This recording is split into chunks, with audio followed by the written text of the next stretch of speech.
Hello and welcome to Trading Hour. I'm Reema Tendulkar. With me today is Vivek Iyer, and it's the November monthly expiry. Markets are turning volatile. The Nifty's dipped nearly 250 points from the day's high. The high today was 24,350. Now as we speak, 150 points off from yesterday's close, but from the day's high, it's 250 points lower. Things are looking weak. Sensex is bleeding nearly 600 points. The midcap index is in the green so far, but that too has come off significantly from the day's high. The sectors under pressure include IT. So IT is taking the biggest brunt of selling pressure after the recent rally. IT is selling off rapidly, 2% gone on that. Auto is weak, healthcare is down.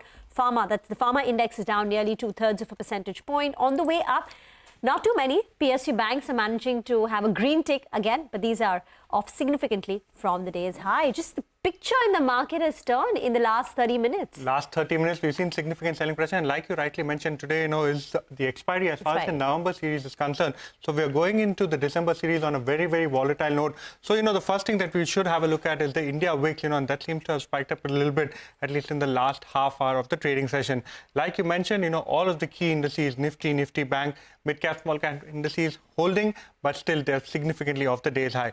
Individual stocks that we can have a look at, look at Amba Enterprises. That particular stock been a big mover, but today seen significant selling pressure. A Goldman Sachs downgrade coming in over there. Amba Enterprises down almost 3.5%. And two stocks are, from the broader end of the market, the FMCG packs relatively resilient today. But when you're talking about two stocks from the broader end of the markets, have a look at Aditya Vision and EMIL, a Nuvama initiating note, and those two stocks are doing quite well in the session. But again, like you mentioned, the entire texture of the market has seen significant selling and has taken a turn for the worse just in the last half hour. Indeed. Some say it's possibility geopolitical concerns which have risen to the fore, but it could also just be volatility given that it's the monthly expiry. Anirudh Garg from Invasset PMS is now joining in to discuss the market fundamentals. Anirudh, first weigh in on this sudden turn in the market sentiment. Things were looking fine in the morning and now we're down 150 points. What would you attribute this last 30-minute fall to? Have you picked up anything? Thank you, Reema. Thank you for inviting me. So I think it's just a usual market correction that goes on from time to time. Today's expiry and, a lot of interest in the, option side of the market. So I don't think there is a big problem in the market. On the other hand, I feel that with the Adani news, market has formed a formidable base. We at Invasset believe that you need to be very, very aware of good news and bad news happening in the market, and particularly the big ones. We believe that the Adani news was a very, very big negative in terms of sentiment rather than the fundamental, and it has served as a base for the market to bounce back from here. Though we still believe that we are in a bull market correction, but we believe that there will be a significant retracement from here. And but we are a little bit cautious on the mid cap and small cap side of the market, because for us, historically, this segment is very, very expensive. And I would like, if given a chance that our targets in Nifty are achieved, we would like to add more cash to our portfolio going forward. So Anirudh, you said there is a possibility we formed a formidable base given the Adani news flow. But on the other hand, you're also saying that expect some retracement in the market. So what exactly is the call now for the next 3 to 6 months? Do the markets head lower from here on? Because you already have 1/3 of your holdings in cash. Yes. So what we believe is that we'll like to add, take the cash holdings to at least 50%, because we fundamentally believe that we are in a bull market correction, and there will be better opportunities going forward to add to our portfolio. So we want to keep a little bit cash for that as well. And by what I'm trying to say is that we are in a bull market correction historically. By saying that, I do not mean that the market cannot touch their new highs. They surely can. But generally, with the level of valuations and the growth concerns that the Indian markets are having, we believe that this is an ongoing bull market correction where instead of going to the new high, market may just retrace. Generally, the retracement is around 50%, which is at 24,700, 800 levels. So yes, we believe that the market would still remain under pressure. But yes, the Adani news has surely formed a base, and all those sectors which were beaten down will have a good retracement from here, like defense, or railways, infrastructure, power, or other PSUs.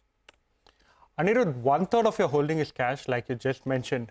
You want to raise it up to 50%. So are you, ruling out a recovery as far as earnings are concerned, at least in the second half? Do you think earnings could be further delayed? Yes, I do believe so. And Also, along with that, the levels at which the market is operating, the valuations are not providing us a lot of comfort. The leverage bets in the market, the extraordinary interest of the investors that we have seen in the last say 6 months, not even 1 year, last 6 months is something I believe that is extraordinary. I've not seen it in 17 years of my career.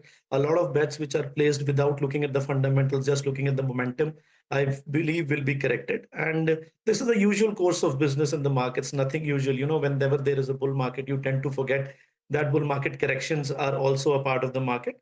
And something of that sort is going on in the market. Except 2018, I've never seen markets moving up in such valuations. So yes, these are markets and there can always be chances that we may be wrong, but we move according to probability. And with such high valuations and low growth, we still believe that the Indian markets need to take a breather for some time.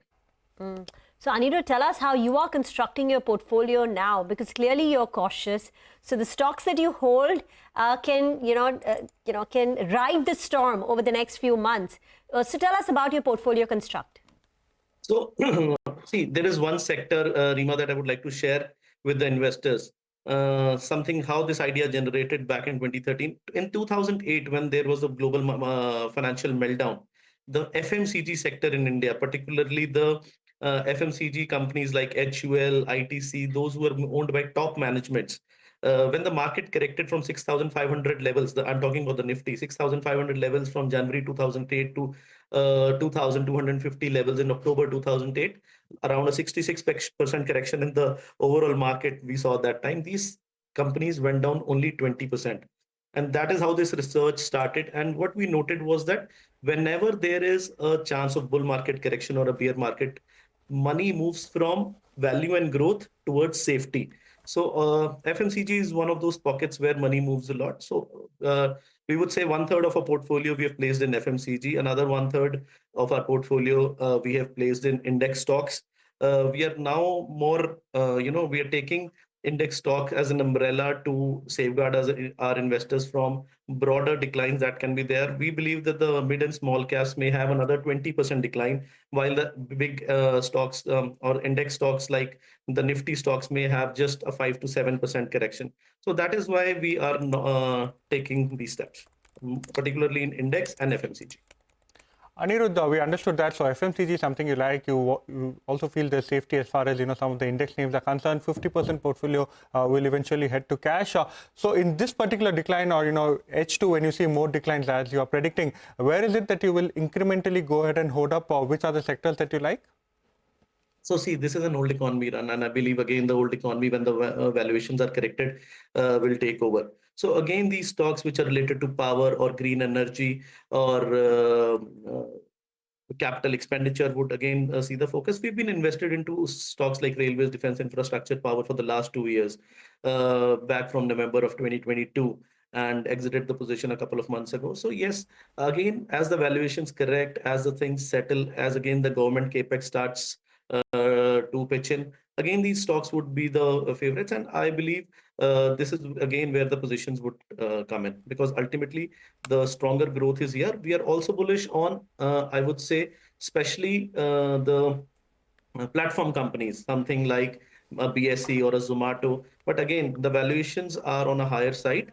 And yeah, as the markets correct and we get a better opportunity, we'll sure enter these companies again. Thank you so much, Anirudh, for joining us and giving us your sense on markets, cautious stance that you have over there. But moving on, let's slip into a short break. Up next, we'll discuss what's buzzing in the commodity space with Manisha Gupta.